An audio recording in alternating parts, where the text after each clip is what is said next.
CIAC State Title Game Preview Show. I'm your host, John Serenitas, and I'm joined by my partner, Craig Boland. Craig has done yeoman's work for us this season down in Connecticut as we try to gain more traction in the Nutmeg State. We are excited to be bringing you this show.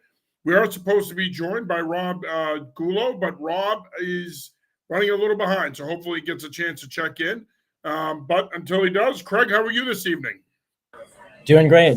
Yeah, happy to help out the cause here in southwestern Connecticut. I'm kind of in like the farthest piece of New England, I guess, or the closest to the border. But yeah, it's been awesome this year. It's been really fun.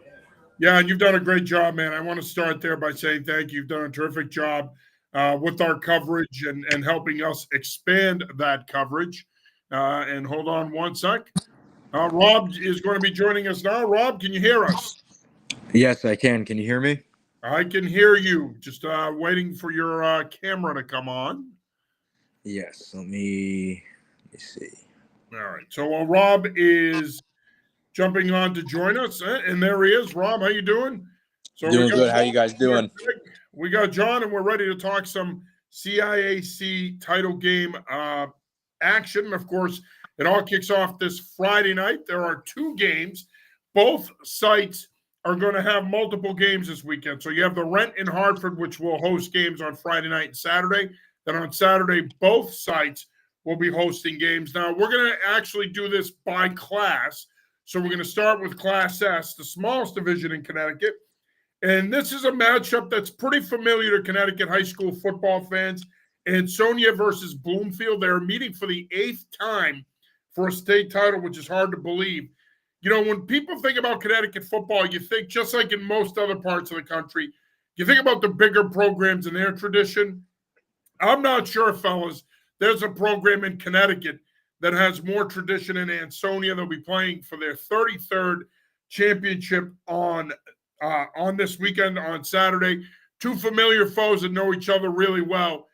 When I look at this matchup on paper coming into the season, Ansonia, kind of a revenge tour type of year for them. They wanted to get back into the title mix. They did that. Bloomfield graduated a lot of talent last year, namely the Kerr brothers. They started off slow, but they have since battled back, and they're back in the title game, ready to defend their Class S title.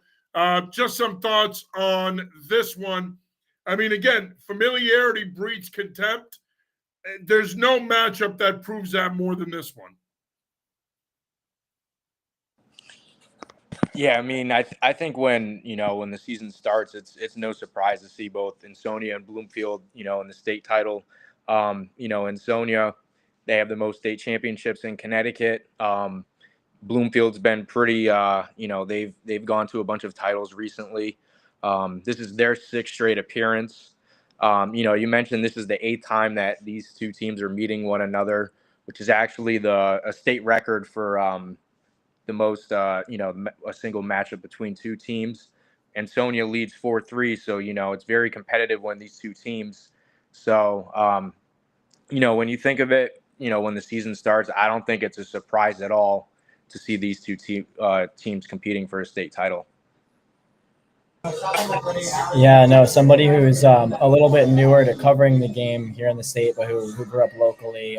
My understanding from everyone I've talked to is that, Bloomfield and Ansonia more or less are playing at a different level than a lot of the schools in their size, consistently being competitive when they do play bigger teams in Connecticut. So yeah, it sounds like it's no surprise that they're playing each other. And I know both this year are supposed to have pretty big lines, a lot of speed. As you mentioned, it sounds like Bloomfield graduated some talent, but I guess they tend to reload both programs year over year. Yeah, of course, Ansonia coming from behind to beat Woodland on Sunday in shocking fashion on a last-second touchdown pass. And again, I think that, when you talk about rivalries, I mean, these two programs belong in the same sentence. But, when you look at this Ansonia program, they've been pretty consistent all year long. Of course, it starts up front with them. You got Jacob Romanowski, strong offensive line play. They're going to run the football, but they're also going to take their shots, make some big plays down the field. And when you think of Bloomfield, traditionally, Bloomfield is a program that can match up athletically and they can create problems on their own offensively in terms of generating matchups. Little different style of play this year, but you still have Marlon Britton, solid senior class, not as deep or as experienced as last year's group, but certainly good enough that Bloomfield is back in the Class S state title game. As far as a prediction goes, care to predict who do you like in this one and why? I'll go first. It's tough. It could be a coin toss, but I'll go with Bloomfield. I've seen them play this season. I saw them play one of my local teams that I cover, Plainville. It was close early on. Plainville had 2 touchdowns from their running back, Xavier Hairston, who's all conference, should be all state as a sophomore. It was competitive for the first quarter, and then Bloomfield, they just have athletes, and a good thing that Bloomfield has that a lot of teams don't is they have good size. And that size showed in their season finale against Windsor, who was the number 1 team in the state. Now, Windsor's Class MM and Bloomfield's Class S, but that game was 20-0. And I forget what the score was at halftime, but I know it was I think Windsor's first 3 drives, they 3-and-outed like their first 3 drives, something like that. But Bloomfield, they held their own until, Windsor just took over the second half. So I think it'll be close, but I'm going to go Bloomfield with this one.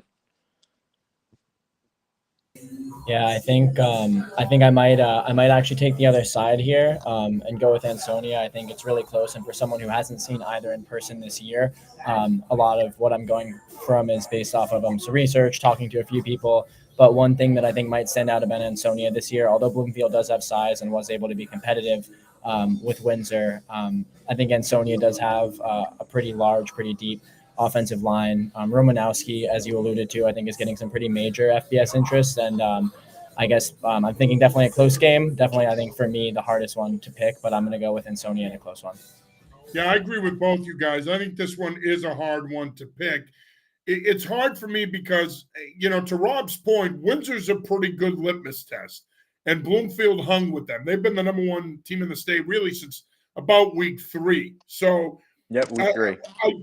I do think that while that is a good barometer, this Ansonia team, I don't espouse. I've been in football for over 30 years as a coach and in media.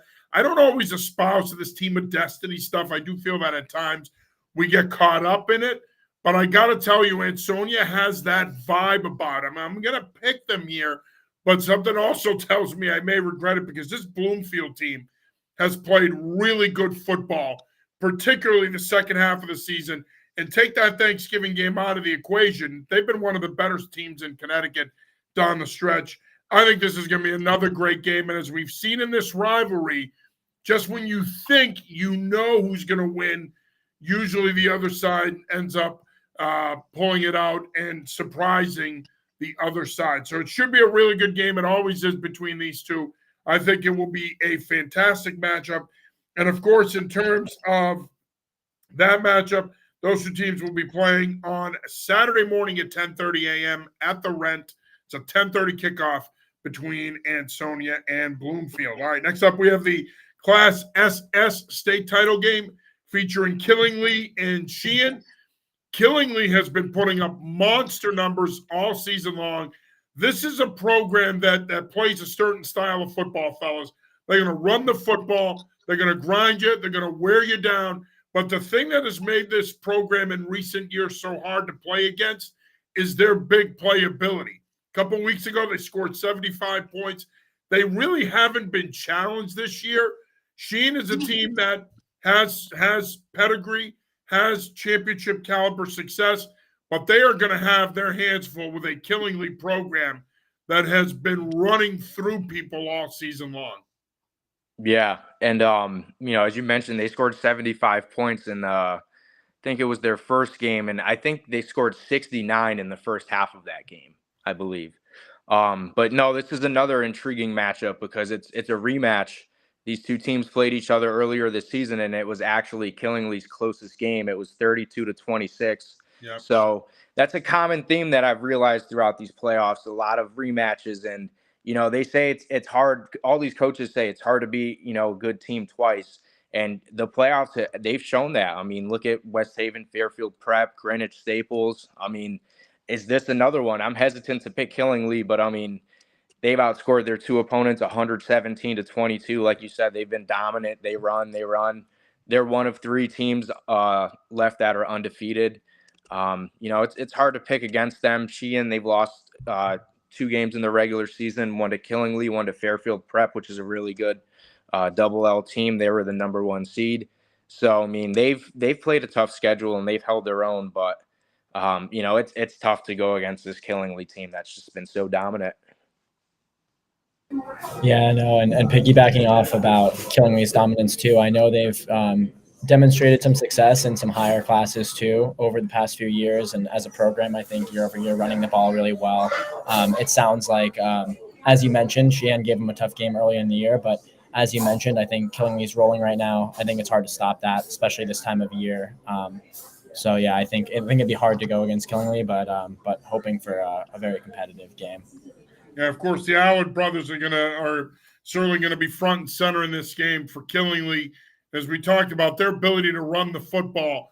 And really, this year they were a little different than what we've seen from them in recent years, where they might have been a little bit more balanced. But I think this year they are leaning on the Allard brothers. They are leaning on Hayden Allard in that running game, and then they're also leaning on their defense. Their defense has been very good this year, and it's created opportunities, additional possessions for this offense. And to your point, Rob, Sheehan played him tough earlier this year. I mean, that was a back and forth game. Killingly ended up pulling away late in the fourth quarter. I get the sense that this game will be very similar. I'm going to go Killingly here. I think that this is a game that will be back and forth. But this is a program that when you look at them on paper, they're pretty well set up here, not only to win a title this year, but with the Allard brothers back next year, and with a good junior class back, they're pretty well set up to make another title run in Class SS next year. Give me Killingly here in another close one. I think that this should be a fantastic matchup. And, of course, these two teams will be playing on Friday night at the Rent, 6:30 kickoff, Killingly and Sheehan in the Class SS state title game. You are watching the CIAC state title game preview. I'm your host, John Cernitas.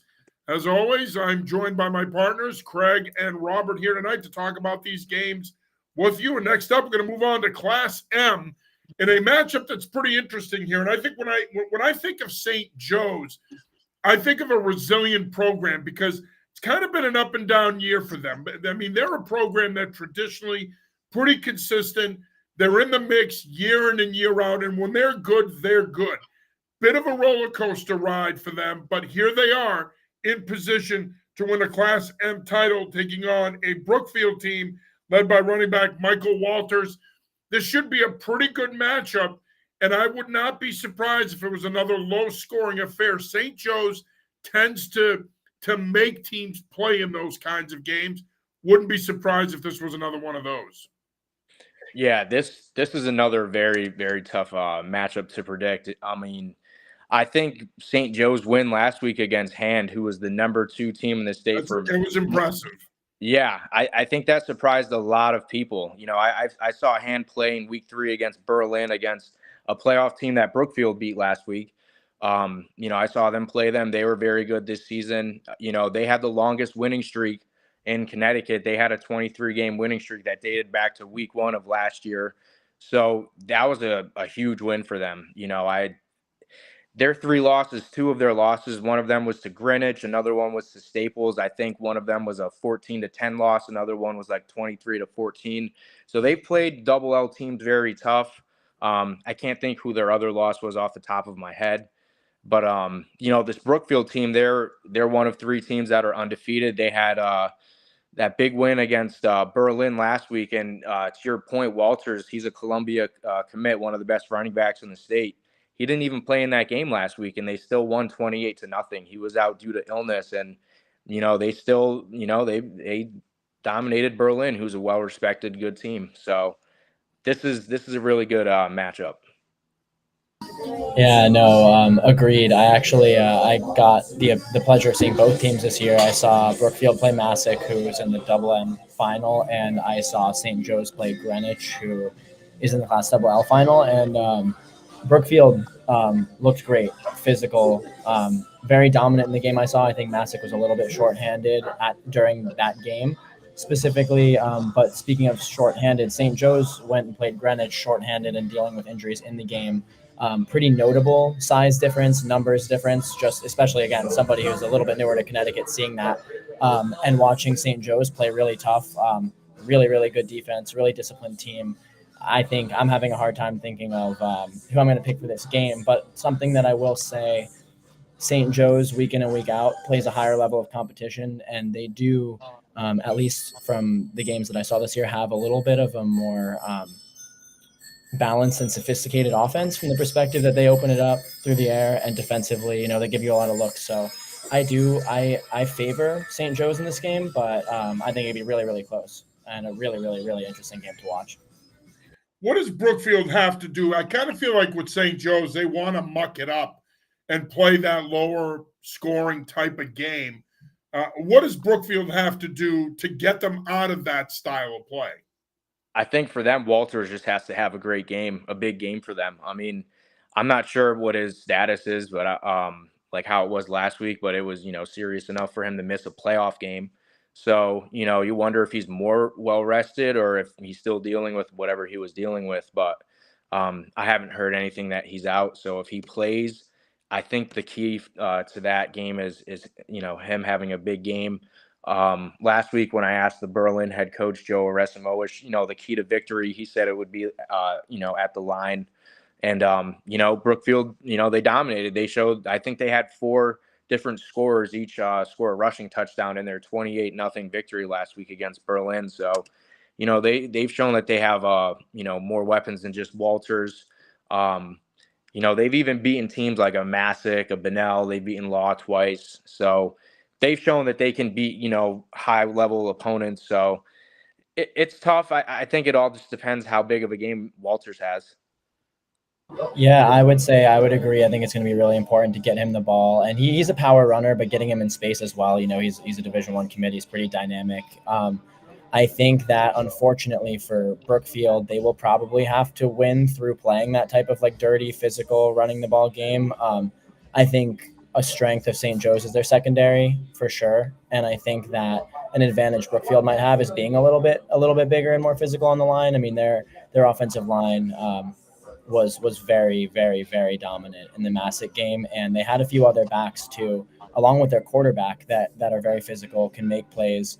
Can block, I think Buttendorf, I forget his first name, kind of an underrated guy on Brookfield, was just really, as a lead blocker, extremely physical. And so I think maybe trying to match that with St. Joe's and maybe trying to get Walters in space will be the best way, but I do think they may struggle to pass the ball.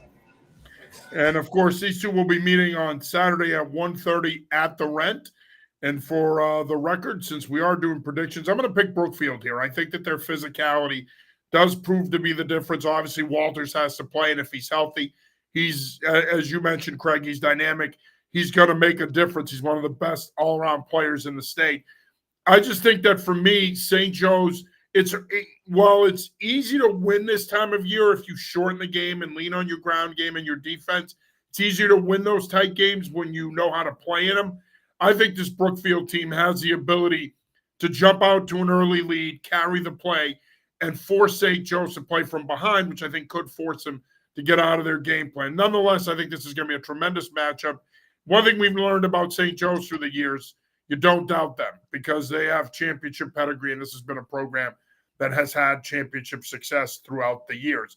All right, next up, we're going to go to Class MM in a matchup where I think this could end up being the game of the weekend. Obviously, all of these matchups are pretty good. Windsor, Massick, contrasted styles. You got Windsor, who can run the football, dynamic skill group, can score a lot of points against a Massick team that's just tough. They find that they find ways to win. They can run the football. They lean on their defense. They're physical. This is going to be a game that I think on paper, a lot of people are looking at this Windsor team and saying they're the best team in Connecticut. They've played like it all year. The train is going to keep rolling here. But let's not forget, Massick beat Buchanan earlier this year. And while they had a tough loss to Bunnell, they avenged that. This should be, if not the game of the weekend, certainly one of the top 2 or 3 games of the weekend. Yeah, I agree. I mean, number one team in the state, against a good Massac team. I know Massac, I think they ended their season with 2 losses, but they were to Brookfield and Newtown, both teams that were finished the season undefeated, top 10 teams. You mentioned they avenged their loss against Bunnell, and, they dominated them. I think it was like 41-12 or something like that. So yeah, this is a good Massac team. They're in the SWC. They play some good teams down there. They're a top 10 team all season against, Windsor, who, like we mentioned earlier, since week 3, they were the number one team in the state after beating Darien in double overtime. They did so without their quarterback that game too. I think they were running like Wildcat like much of that game. So, I mean, to do that against a team like Darien at that time was impressive. And, they've been dominant all year. I saw them last week play Newington. I thought that game would be much closer than what it was. I mean, I think they did benefit from that basically first round bye from Northwest United forfeiting. I asked both coaches, the Newington coach before the game, Rob Fleeting, the Windsor coach, after if Rust, if they were worried about it, and they both said no. I mean, a team like Windsor, it's not gonna affect them, and it's hard to go against them. I mean, they've been number one in the state all season. They have size. I think they might be the biggest team in the state. When I saw them play last week, first play of the game, their entire offensive line just blew up the Newington defensive line, which has size too. And yeah, they're big. They have D1 athletes on their team. Bowling Green commit. Their quarterback's only a junior. It should be a really good matchup though, for sure. Yeah, no, I think it's going to be a really tough game. I think Massac is going to put up a really, really good fight. I think they've got good players. The Walker twins are excellent running back, receiver, kind of hybrid athletes, play some defense as well.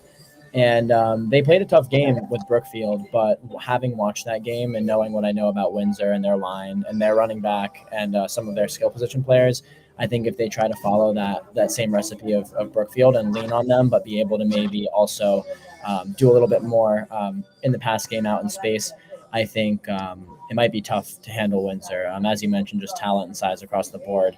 I didn't get the chance to see them in the regular season, but I saw them at a 7-on-7 earlier this year that just in my neighborhood that has a lot of larger schools from New York and from just like the broader region. And I wasn't super familiar, but I think I remember even pointing out to John just early on when I came on here saying that was an impressive looking team, and didn't even see their line, but just across the board, just a bunch of athletes. And so I think it'll be a great game, but I think Windsor's going to be really tough to handle. Yeah, and Rob, you mentioned Kashmir Lewis. Of course, he is the Bowling Green commit. Yep. Senior wide receiver, linebacker, kind of a jack of all trades. Obviously, AJ Robinson, junior quarterback. Their skill group, I mean, they're so dynamic. And the thing is, their scheme makes them hard to defend too, because they can lean on you, they can play power football, and they can operate out of a direct snap offense, but they also have big playability. And I think that's what makes them hard to defend. I mean, Lewis is the kind of guy that you might bottle him up first down, second down, then third down, bang, he busts a 60-yard touchdown run, and it turns a game upside down, and it changes the complexion of the game. And I think that while Massac defensively is a program that I think is capable, as Craig mentioned, the Walker twins, they are certainly capable of hanging in there, and they're certainly physical enough up front. I wonder that by the time you get to the fourth quarter, if this is a close game, the cream rises. If Windsor's talent takes over, they kind of start to pull away. I kind of sense that that's how this is going to play out. I think Massac's going to hang in there for three and a half quarters. But this Windsor team is special. And look, Craig, you and I worked. You mentioned that we talked over the summer when you saw them at the Grip It and Rip It tournament. And, at the time, I know that a lot of people felt Windsor was going to be pretty good. But you're trying to figure out, all right, how do they fit into the Connecticut landscape with some of the other power programs, especially in the Alliance? And they proved, really, as I said, from about week 3 on, they have played definitively like the best team in Connecticut. They haven't had that hiccup.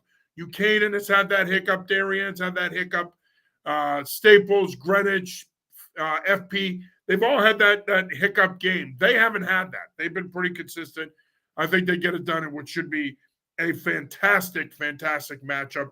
Of course, that game will be played on Friday night. That's going to be at Central Connecticut State. That's going to be the Friday night game. Windsor and Massac, 6:30 for that one. Again, like I said, should be a fantastic matchup there. All right, next up, we're going to go to Class L. And again, we talked about this with Ansonia and Bloomfield familiarity. For the fifth time, New Canaan and Darien are going to be playing for a state title. Second year in a row, New Canaan is going for their third straight title. It would be legendary Lou Marinelli's 15th championship at New Canaan. Rams, outside of that hiccup loss to Massac, rolling along, pretty dominant. Darien's been hard to figure out. Coming into the season, I think a lot of people thought they could potentially be the best team in Connecticut when you look at what they had back with Charlie Tom and Kevin Roach and Ben Rolap and that offense. I think a lot of people thought that this was a program that could potentially be the best team in Connecticut. Nonetheless, here we are. They're both playing each other. Of course, New Canaan with a statement win over Darien a couple weeks ago on Thanksgiving, 34-0. Thoughts on this one? This game's going to be played on Saturday at CCSU. It's a 3 p.m. kickoff. You have to figure that Thanksgiving was an aberration, that Darien's going to come to play, and this is going to be a much tighter game. Yeah, I mean, look at Staples and Greenwich when they rematched. I mean, it was a completely different game, and I think everybody, maybe they forgot, but that Thanksgiving game, it was just rainy, wet, cold, so teams had to play differently. Obviously weather does get in the way. Both teams are out there playing, but obviously one team may get unluckier in that circumstance, and just momentum too. So it's tough to kind of get yourself out of that hole and in a game like that. So, but I'm not sure. New Canaan, they're 11-1, just one loss all season. They've been dominant. They, to your point, they beat Darien 34-0. It was a dominant victory. Andrew Esposito had 4 touchdowns, all 4 touchdowns for them. Their kicker had a couple field goals in the rain. So, it's tough. New Canaan, they lost to Massac 14-0 week 3. That's their lone loss. I haven't been able to watch these two teams play in person, but they're both FCIAC opponents. I think 2 out of the 4 FCIAC opponents in the state finals. So it should be a good one. Both coaches are great. Marinelli's great for New Canaan. I'm probably going to go with New Canaan again in the rematch for this one.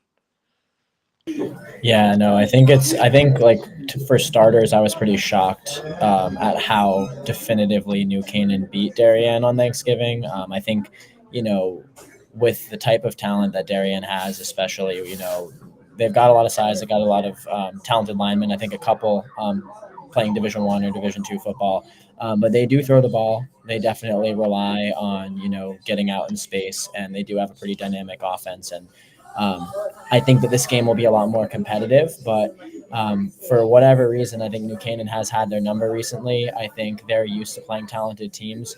Andrew Esposito, seeing him play against Staples earlier this year, is one of the best. I think he and I've seen a lot of talent this year. He may have been the best all-around player that I've actually seen in person this year. And I think that it'll be hard for me. I think I'm going to pick New Canaan, but personally, I was surprised at the Thanksgiving outcome. I do expect it to be more competitive, and there's an argument that aside from Windsor, Darien may have the most talent in the state in terms of just number of players that are likely going to go on to the next level. So I think it'll be a really great game, and I think at CCSU it'll be a really cool atmosphere as well.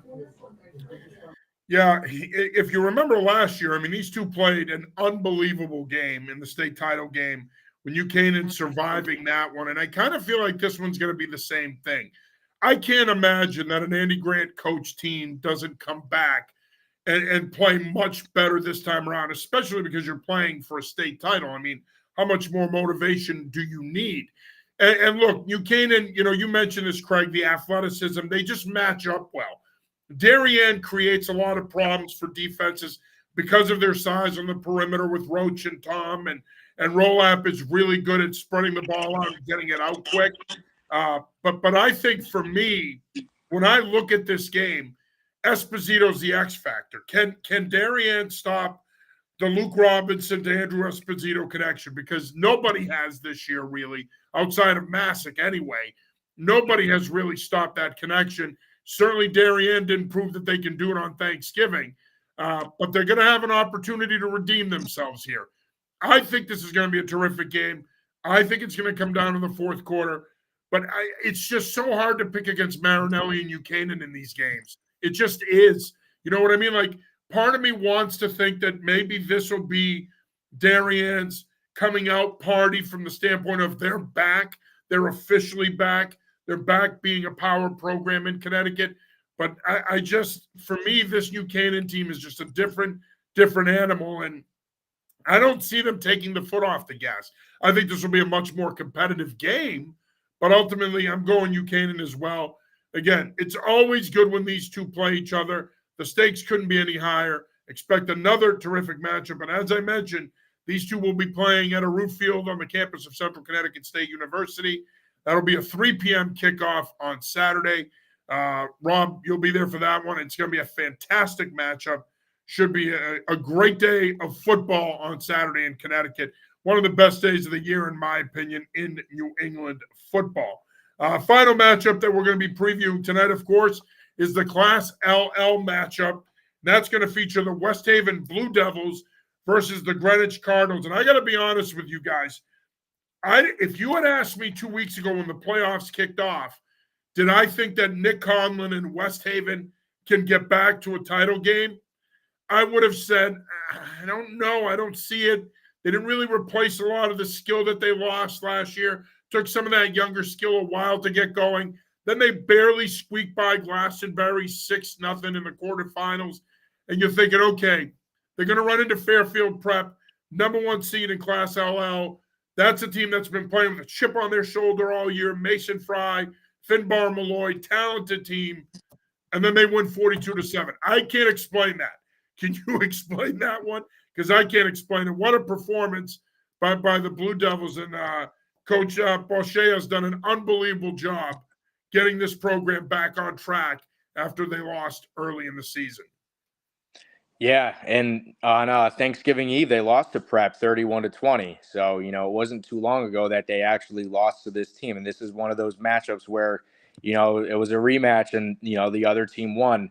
But I think what was more surprising was the score of that game. I remember, I think I was covering the Newington-Windsor game that day. And then after I checked all the scores, I remember seeing that one and I was like, what? Like I was shocked by that. So for them, to win like that, they're rolling right now. They're playing a good Greenwich team, another, great FCIAC opponent that's always competing for state titles, or they're right there. This is actually a rematch of week 1 where Greenwich won, I think 24-6. And I saw somebody tweet today that last year West Haven faced Staples in week 1, defeated them, ended up playing them in the state title and lost. Now, they played Greenwich week 1 this year, lost, and they meet them again in the state title. So it's like, are they going to win? But this will be a tough matchup. West Haven's been rolling. Greenwich, they've lost to good FCIAC opponents. Staples, Wilton in the regular season. But they had a good win against New Britain in the first round. That's the main team that I cover. I unfortunately didn't go down to that game because it was, all the way in Greenwich, and I had a game in Newington, which is 2 minutes away from me. So I wasn't able to watch them in person, but I thought that they would beat New Britain. They won 28-6, which sounds about right. So, but for them to come back and beat Staples in the semifinals after, Staples beat them on Thanksgiving, this was a little surprising. Yeah, I agree. I guess to start, I was pretty surprised at the way that Greenwich bounced back after Thanksgiving. Having watched both teams play separately in the regular season, I did pick Staples to win that game, and Greenwich looked awesome from start to finish. They capitalized on turnovers, played a really good game, very physical. I think one matchup that'll be really fun to watch in this game will be Kadir Dembele from West Haven, who's committed to Wake Forest, and Peter Von Velakis, committed to Navy from Greenwich. They're both playing both ways on the line on teams that don't. Down in Connecticut, there's a lot of teams that are playing pretty much fully two platoon, especially down in Fairfield and out in, I guess, like the southwest part of the state. But both those guys are playing both ways. Really, really impressive. I did see West Haven last year. I haven't gotten to see them in person this year, but really, really exciting style of football. I think their team, it sounds like they graduated some talent last year, and there's a little bit maybe of like a more running heavy style from West Haven this year. I'm really looking forward to this game. And as you mentioned, it's hard to say that the game in the first week of the season is going to matter that much in the outcome here. I don't know where I'm leaning, honestly. I'm not sure if y'all have any thoughts. I'll have to think a minute before making a pick on this one. So I didn't get to see West Haven play this year, but I saw them play last year because New Britain played them in the quarterfinals and they won 28-14. I thought they looked good. They had a lot of speed. They weren't the biggest team, but they could pass. Conlon, he's a good dual threat quarterback. I was also there at the state championship game when they, played Staples very tightly. It was a 2-point conversion away from a state title. But them being there last year and them having that kind of experience with Conlon and all their skill guys, I'm leaning West Haven. I mean, that the way that they beat Prep last week, I think they're going to ride high on that. And, Greenwich, they're kind of like Bloomfield. They've lost a couple times. You don't know what team you're going to get. But it's tough. I mean, Greenwich easily could win. They're an FCIAC opponent. They could come out the gate, play hot. This is another very tough one, but I think I'm going to lean West Haven just because they lost last year and they don't want that same feeling again. Yeah, and that is true. One thing, thinking about that team last year, although the receivers are gone with Conlon back, I would say, having watched Greenwich a few times this year, I think that team out in space would have a good chance at scoring. And I think that's one thing, if you can get behind the Greenwich defense, you will be able to break off some big plays and score. I think they are a little bigger on the line this year, West Haven, from my understanding. And one thing too, I think they have a really cool football community. I guess I just kind of stumbled upon that game with my kid last year, and they were full force tailgating, they completely packed their side of the stands. So did Staples, but I think maybe for the community there, just being able to go back and get that win, I might actually piggyback your pick as well and lean West Haven in this game. But I think it's going to be a great game. I love the quarterback matchup in this game. MJ D'Angelo for Greenwich, obviously the aforementioned Nick Conlon for West Haven. I mean, these you can make the case that they might be the two best in the state. If not, certainly they're two of the five best in the state. Conlon, 4-year starter, dual threat, as you said, Rob, can really change the complexion of a game, both with his arm and his feet, but so can D'Angelo. We've seen him carry this offense at various points this season. But I do think, to Craig's point, this game is going to come down to the trenches. And that Dembele Vamvoulakis matchup, and I threw a little Greek in there, went full Greek on you guys there using my being a Greek. I got to talk about my boy, Peter Vamvoulakis. But I love that matchup inside. You got two FBS commits. As you mentioned, Craig, they're gonna get to see a lot of each other in this game on Saturday night. I think it's going to be a fantastic, fantastic matchup. I go back to something I said earlier, right? This whole team of destiny thing. I don't know if I buy that necessarily, but again, West Haven is one of those teams. They give you that vibe. It's hard for me. They're rolling right now. They're the easy pick, but I'm going to go across the street here from you guys. I'm going to go Greenwich. I think that this has been a team all year long that when they've been knocked down, they've gotten back up. When they've been doubted, they've responded. And I think that they are playing with a chip on their shoulder. And I do think that they're going to respond here. I think this is going to be a low-scoring game, comparatively speaking, to last week. But I could see it being in the 20s and both teams getting in the 20s. I'm going to go Greenwich here. Of course, Greenwich, as you guys mentioned, won the week 1 matchup. Rob, you mentioned this 24-6. So I think that this one will be a better game than that. I'm going to lean Greenwich here. All right, gentlemen, we got a couple minutes left here. Just some final thoughts ahead of this weekend's action. And, of course, the Class LL state title game will be played on Saturday night, 6:30 kickoff at Arute Field at Central Connecticut State University. So that should be a great matchup. But just some final thoughts on what should be a fantastic weekend of high school football in Connecticut.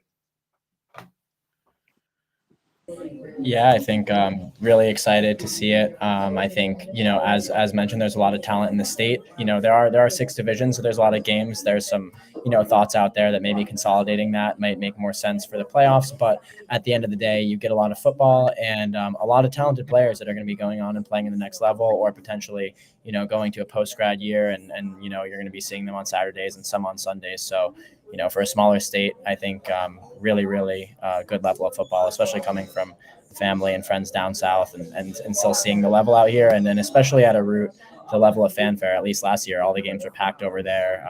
And so I think it's really, really a cool environment, going to be a fun weekend. Yeah, I agree. I think all these matchups, they're all intriguing with, their own ways. There's a couple rematches, which is always great. Like we said, a lot of these rematches, they've been surprising rematches. So, it's championship weekend. I think there's going to be surprises all across the board. I'm just looking forward to watching some good games, getting some good coverage out there. And yeah, there's definitely some talent in the state of Connecticut, and I like that we get to watch it. The best of the talent at the end of the year. Yeah, I believe when I was in high school, which I graduated in 2015, I'm from Connecticut. I believe there were just 4 classes, just L, double L, M, and S.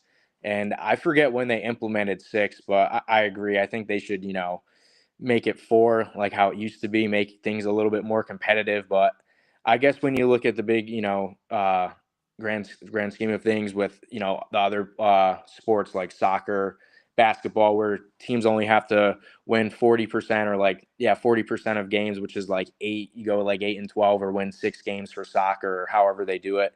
There's like 30 teams in some classes that are in the playoffs. So still, when you look at it like that, only 8 teams in, the 6 divisions, 48 teams make it. I like the current landscape, but I think it would be nice to go back down to 4, maybe 5. But I'm just looking forward to some great football this weekend. See, I think Connecticut has the perfect setup. At Massachusetts, here in Massachusetts, they actually voted to implement the same system, and it got rejected resoundingly, which is a tragedy because we have 8 divisions in Massachusetts and 128 teams make the playoffs, which is ridiculous. So if we think Connecticut is not competitive and we think that it needs to be shrunk down to 4 divisions, well, we have 8. And when the idea of going to 6 divisions came up, everybody was up in arms. And it's ridiculous to me. I think Connecticut does it right. Whether you do 4, you do 6. I mean, 48 teams make the playoffs. You got 3 rounds. You're done. In Massachusetts, I mean, the idea of playing past Thanksgiving is already shocking to people up here. Never mind playing into the second weekend of December. But nonetheless, I think Connecticut has a great setup. As always, you guys know, everything can be tweaked and fixed. I do think that the competitive balance issue is something that certainly the CIAC and the various leagues and conferences are going to be talking about this offseason. There's already been talk about tweaking it. Curious to see, Rob, to your point, if they do eventually go back to 4 divisions. But nonetheless, I expect a great weekend of action down in Connecticut. Gentlemen, I know that I speak for our entire team at New England Football Journal when I say that we are lucky to have you. We're excited to be working with you guys this fall down in Connecticut. And between you guys and Matt Spaldi, who worked with us last year, we're looking forward to your stories and your content. And we can't wait to talk some Connecticut championship football this weekend. Appreciate it. I look forward to giving you guys coverage and watching these games. And to go off of the divisions and all of that stuff, there's one thing to note: the NVL, which is where Ansonia is out of, they have agreed to join the alliance in Connecticut for next season. So I think they'll get 1 out of conference game next season. They might get 2, but I think it's just 1 for now. But they have agreed to join. Yeah, I know that is great for the state. And yeah, the system, that's true. Beggars can't be choosers. And coming from New York, won't even get into that. But yeah, Connecticut's got a better system than they have there too. But yeah, really excited about it. I think it's going to be great this weekend, and really enjoyed working with you guys this fall. Really appreciate it. Well, we're like I said, we're excited to be working with you guys. We have been all fall, and can't wait to see what you guys have for us on Friday night and Saturday. All right, well, that'll do it for this CIAC state title game preview show For Craig and Robert, I'm John Serenitas. Stay tuned and follow along to all the action this weekend. Craig, Rob, and Matt, they will have updates throughout the weekend on game stories. We'll have videos. We'll have it all. So make sure you're following along. Thanks again, guys. Appreciate the time. We'll talk to you soon. Peace. Take care.